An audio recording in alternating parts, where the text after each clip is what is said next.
Davi, o barril do petróleo hoje no Oriente Médio, preço de referência que eles praticam por lá, bateu $150.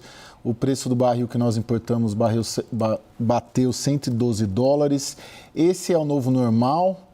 E se sim, que prognóstico e de tempo você trabalha?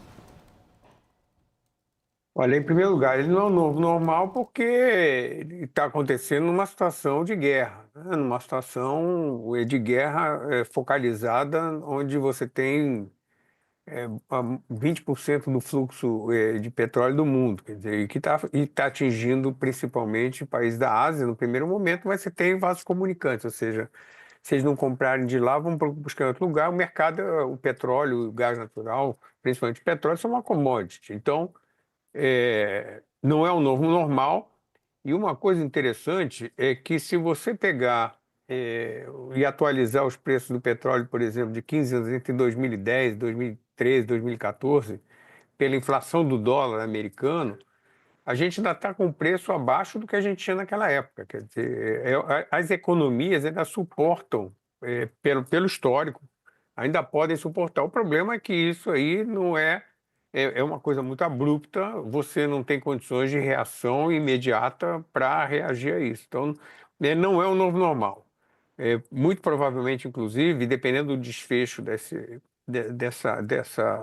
conflito, se por acaso, por hipótese, o Irã voltar a produzir petróleo e exportar o que ele pode exportar, o Irã tem a terceira reserva mundial de petróleo, mas hoje tem um movimento pequeno, porque praticamente todo o petróleo vai para a China e o resto está sancionado, ou seja, os outros países não compram. Então, se o Irã voltar, se você imaginar que a Venezuela agora progressivamente vai começar também a produzir mais petróleo do que vinha produzindo, que estava muito aquém da sua capacidade, eu diria que se houver um desfecho do conflito, logo que houver nessas situações, eu acho até que o novo normal será até mais baixo do que o que a gente tinha antes do início da guerra. Agora, a segunda parte da sua pergunta, eu diria que não é a pergunta do $1 milhão, é a pergunta dos bilhões de dólares. Ninguém sabe, quer dizer, a gente está navegando num momento de uma névoa enorme em termos de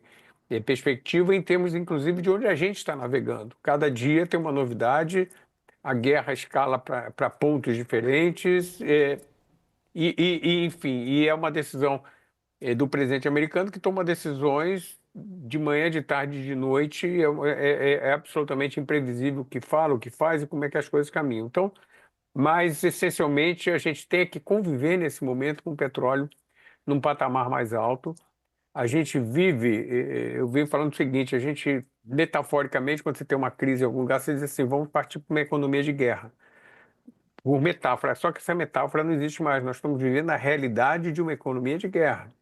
A gente viveu isso no primeiro choque do petróleo, no segundo choque do petróleo não houve uma guerra, mas houve uma ruptura, e eu acho que a gente tem, a reação tem que ser, não do que a gente está vendo na ponta, na oferta, na demanda, está se atacando. O problema, a causa vem da oferta.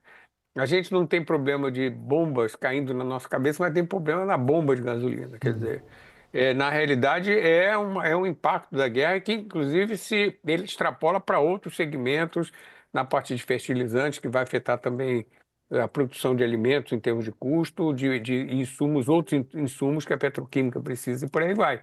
Então, eu acho que a postura tem que ser de como é que a gente vai enfrentar uma situação de escassez, possível escassez, em termos principalmente de aumento dos preços. E, eventualmente também, um problema de abastecimento por conta do diesel importado.